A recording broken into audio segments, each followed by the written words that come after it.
Gordon and the famous visitor.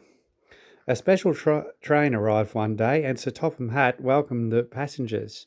They looked at everything in the yard and photographed the engines. Duck's driver let some of them ride in his cab. They're the Railway Society, his driver explained. They've come to see us. Their engine's City of Truro. He was the first to go 100 miles an hour. Let's get finished, then we can go and talk to him. Oh, said Duck awed. He's too famous to notice me. Rubbish, smiled his driver. Come on. Duck found City of Truro at the coaling stage. May I talk to you? He asked shyly. Of course, smiled the famous engine. I see you're one of us. I try to teach them our ways, said Duck modestly. All ship shape and wind and fashion, that's right. Please, could you tell me how you beat the Southwestern? So, City of Truro told Duck all about his famous run from Plymouth to Bristol more than 50 years ago.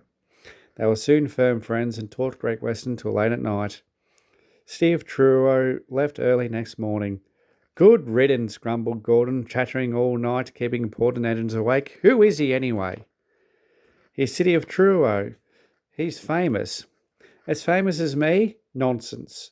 He's famouser than you. He went 100 miles an hour before you were drawn or thought of. So he says, but I didn't like his looks. He's got no dome, said Gordon darkly. Never trust domeless engines. They're not respectable. I never boast, Gordon continued modestly, but 100 miles an hour would be easy for me. Goodbye. Presently, Duck took some freight cars to Edward Station. He was cross, and it was lucky for those cars that they tried no tricks.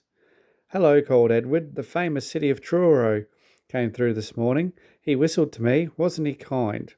He's the finest engine in the world, said Duck, and he told Edward about City of Truro and what Gordon had said. Gordon didn't don't take any notice, soothed Edward. He's just jealous. He thinks no engine should be famous but him. Look, he's coming now. Gordon's boiler seemed to have swollen larger than ever. He was running very fast.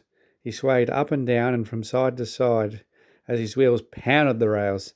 He did it, I'll do it. He did it, I'll do it. He panted. His train rocketed past and was gone. Edward chuckled and winked at Duck. Gordon's trying to do a City of Truro, he said. Duck was still cross. I should think he'll knock himself to bits, he snorted. I heard something rattle as he went through. Gordon's driver eased him off. Steady, boy, he said. We aren't running a race. We are, then, said Gordon, but he said it to himself. I've never known him ride so roughly before, remarked his driver. His fireman grabbed the brake handles and said to himself, He's giving himself a hammering and no mistake. Soon Gordon began to feel a little queer. The top of my boiler seems funny, he thought. It's just as if something was loose. I'd better go slower. But by then it was too late. They met the wind on the viaduct. It wasn't just a gentle wind, nor was it a hard, steady wind. It was a teasing wind which blew suddenly in hard puffs and caught you unawares. Gordon thought he wanted to push him off the bridge. No, you don't, he said firmly. But the wind had other ideas. It curled round his boiler, crept under his loose dome and lifted it off and away into the valley below. It fell on the rocks with a clang. Gordon was most uncomfortable. He felt cold where his dome wasn't, and besides people laughed at him as he passed. At the big station he tried to wish them away, but they crowded round no matter what he did. On the way back he wanted his driver to stop and find his dome. He was very cross when he wouldn't. He hoped the shed would be empty, but all the engines were there waiting. Never trust domeless engines, said a voice. They aren't respectable.